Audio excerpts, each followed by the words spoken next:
If you're listening to this podcast on a regular basis, there's a decent chance that you're someone who gets it.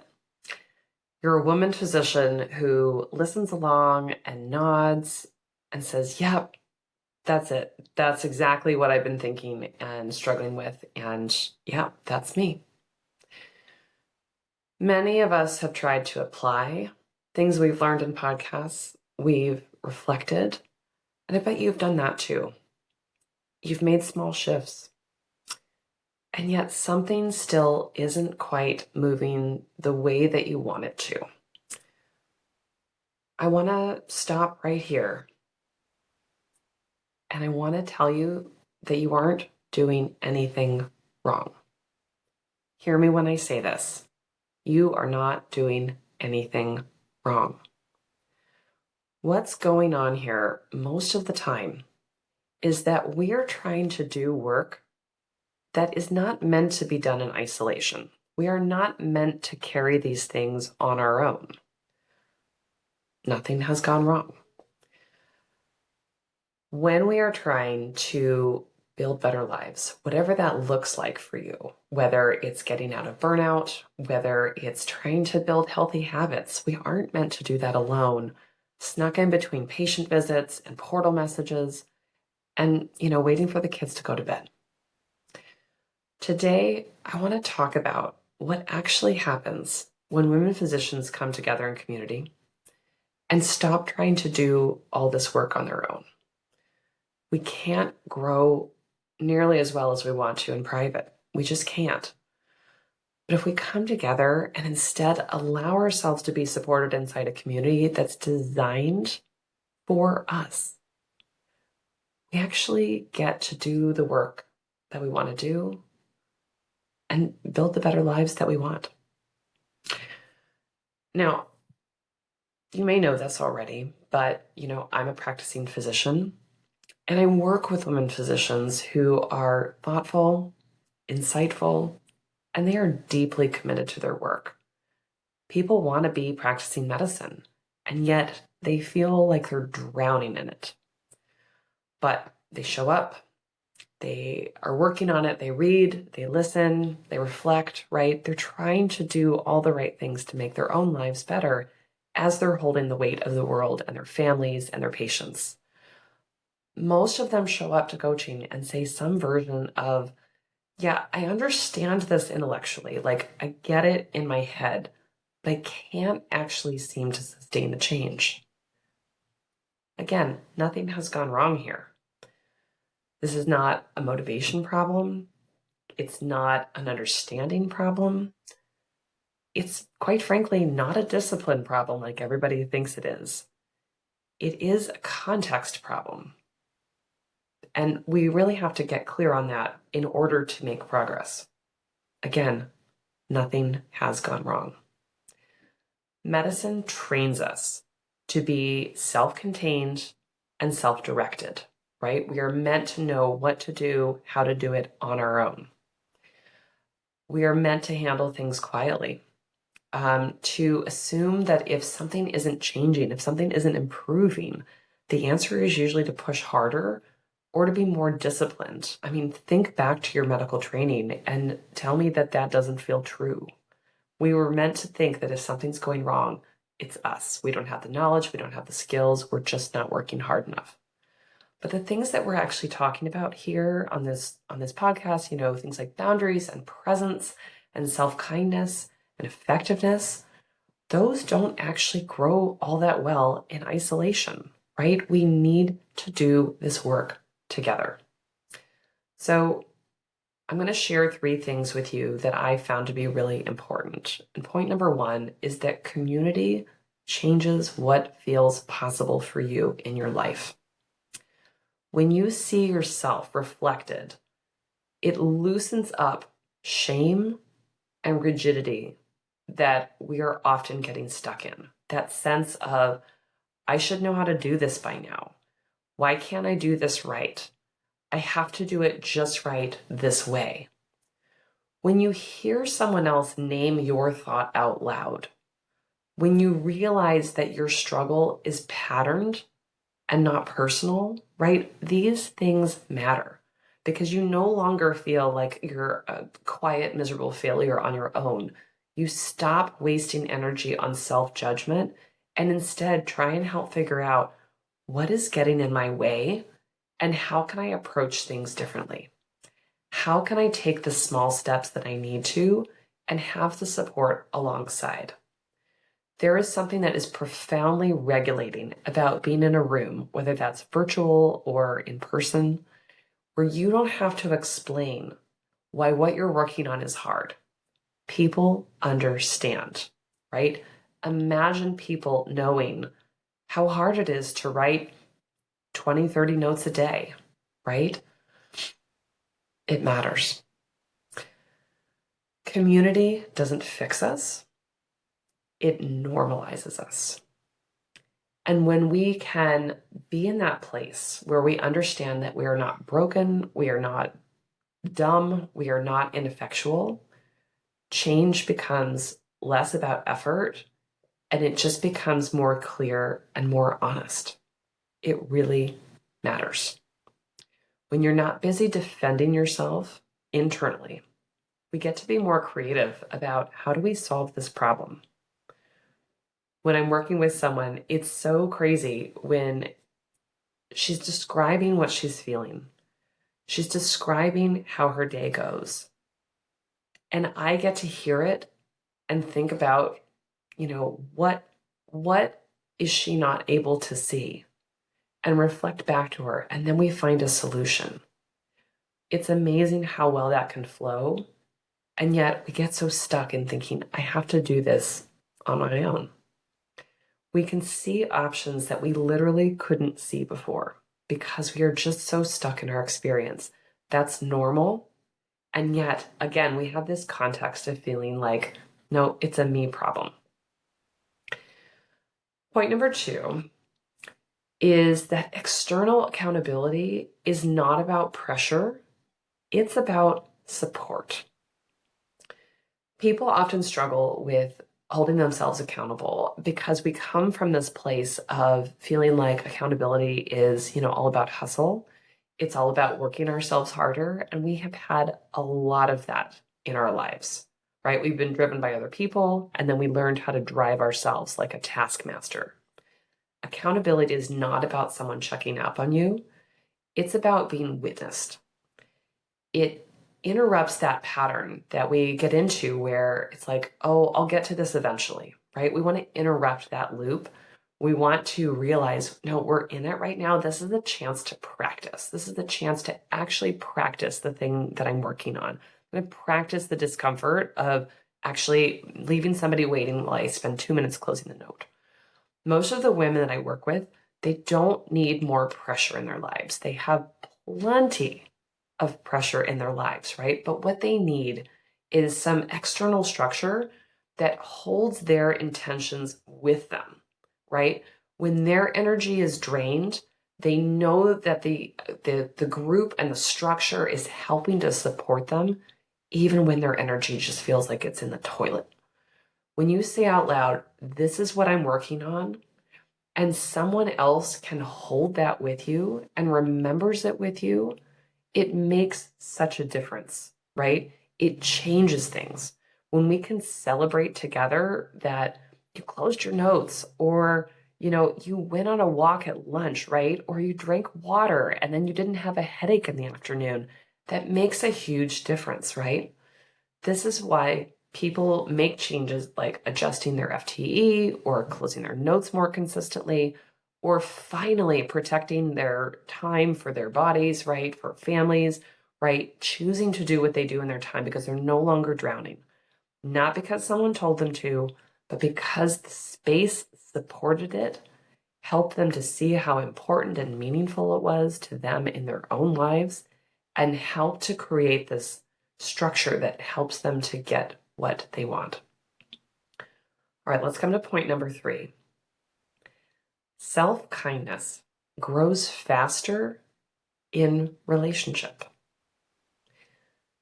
This really matters, and it's hard to actually put language around it and really understand what this means because we are so used to a lack of self-kindness and self-compassion. Self-compassion is hard to generate on your own. We borrow it from others at first, right? We recognize how amazing the other people are in the group and how we can't believe the language that they use in their own head, while completely forgetting that we use that language in our own heads too, right?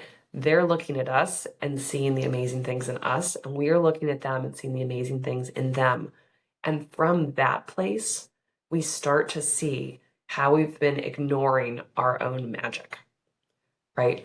Groups teach us how to treat ourselves by watching how others are treated, right? We don't let friends use horrible language against themselves, continue to beat themselves up, right? We don't let friends do that. We don't let our partners, our kids, our spouses, our patients, right? We don't let them do that. But most of us didn't learn self-kindness by ourselves. We learn it by being treated kindly, right? And that means inside as well as outside. In a supportive group, you start to internalize a different voice, right? The voice that no longer says you're not good enough, you should have this by now, but the one that says, yeah, of course this is hard. That voice no longer will beat you over the head with the, why can't I get my act together, right? Instead it says, yeah, this is hard. This was a hard day. Sometimes we knew a hard day was coming, sometimes we didn't.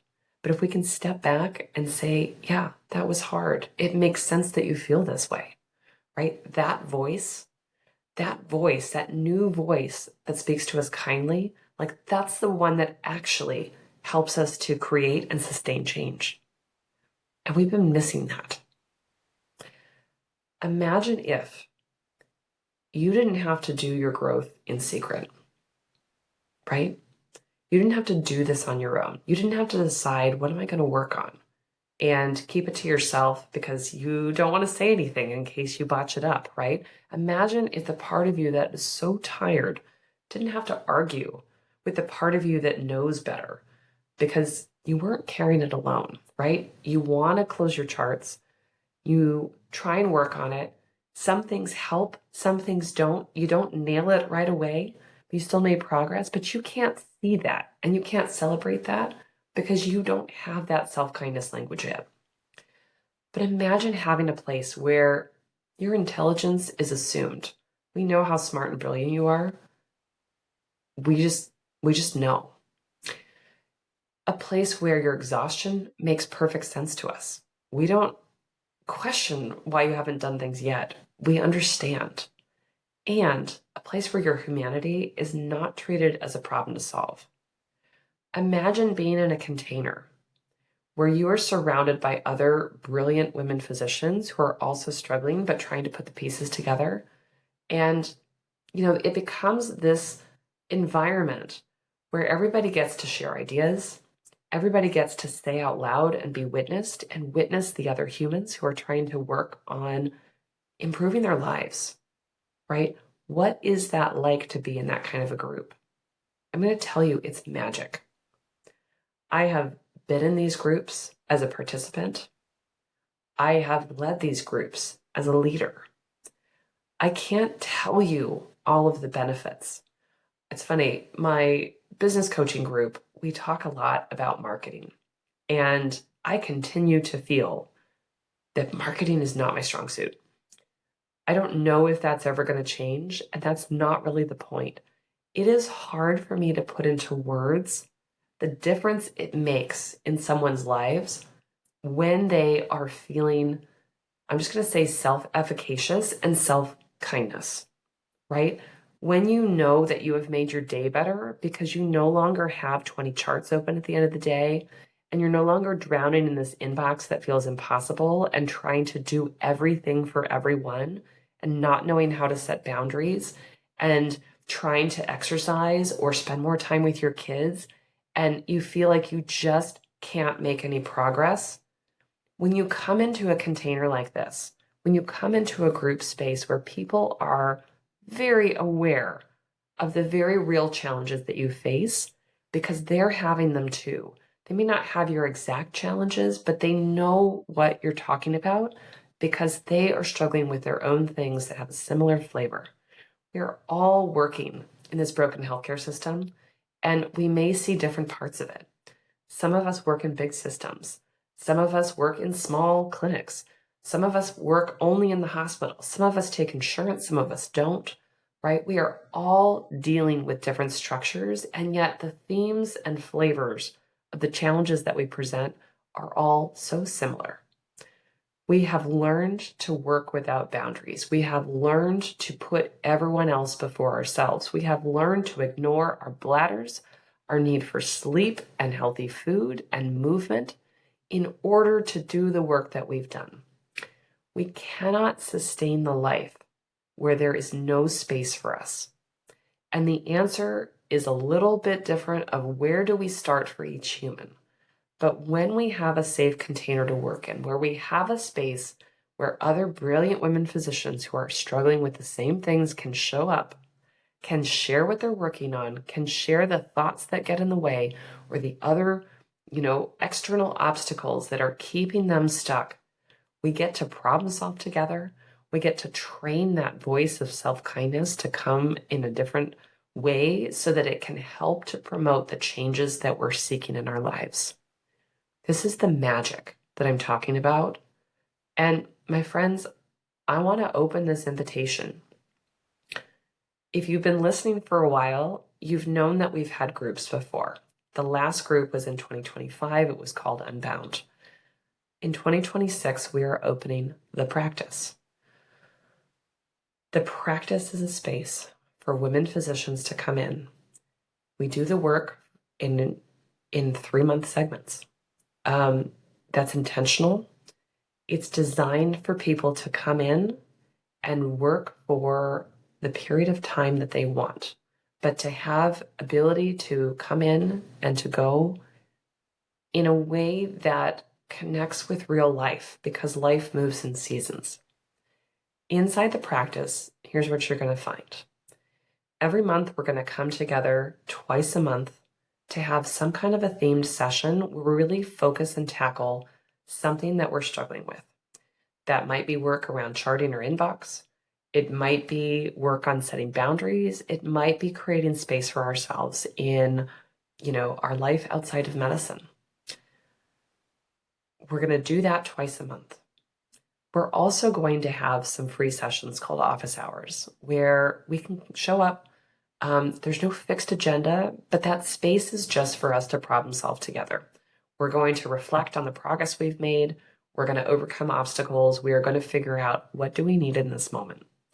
And I can tell you from, the time, this week that we're in early February 2026, we've had so many hard things coming through in the news. We've got, things that affect us directly in medicine, like changes to vaccine policy. We've got things that are external to medicine, although, it all still impacts us because, quite frankly, the stress that people are carrying shows up in our bodies, right? So we are treating people's stress all day long. But when we have spaces to come together and just share and talk and think and process emotions, right? It makes such a difference, such a difference. That's what I've been working on this week, as just some really incredibly hard things have been coming out in the news. That's the work that I do as a coach. It's work that makes a difference in my life. It's the coaching that I receive. It's the coaching that I give. So there's space for that. So themed sessions, right, where we're going to tackle something that's important to the group. Some of these more free-flowing office hour sessions. And once a month, you and I will meet one-on-one.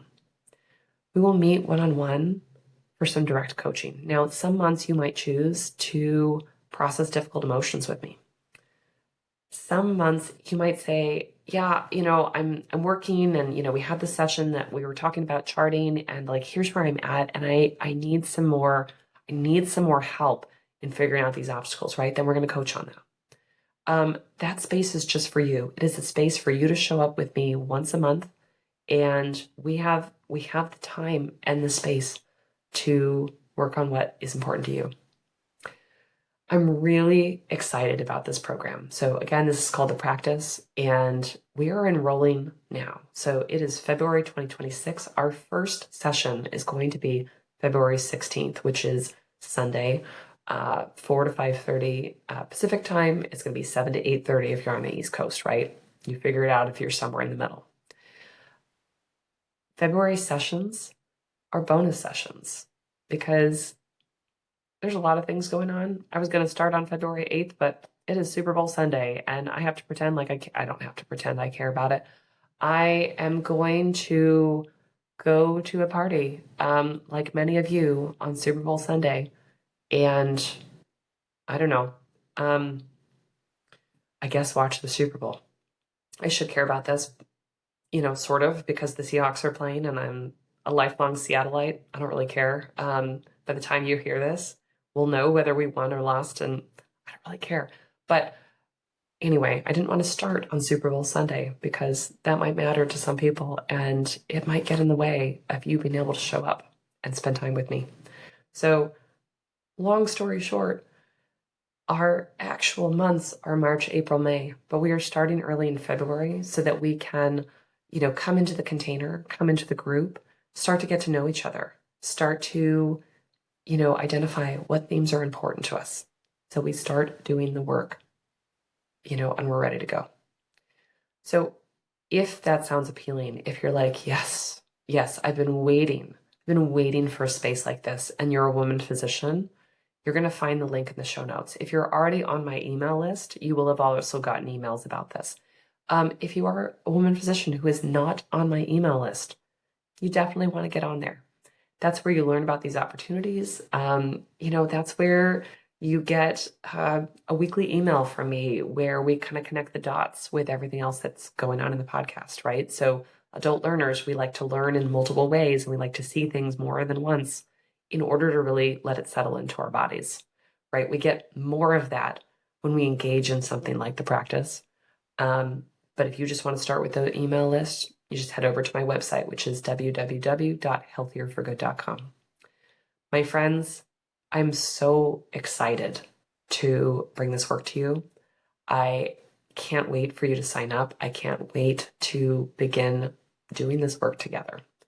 As you can tell, this is something that I am incredibly passionate about. It's been something I've been really preparing my whole life for in order to be able to do this work with people. And it's so meaningful when we get to meet and spend this time together, helping to make our lives better. You do this every single day with the patients that you care for and the people that you take care of in your own life. Now is the time where the space is yours. It's yours. I hope you'll join me. My friends, that is what I have for you today. Until next week, take care. Please reach out to me if you have questions about the practice. Again, you'll find the link in the show notes. Until next week.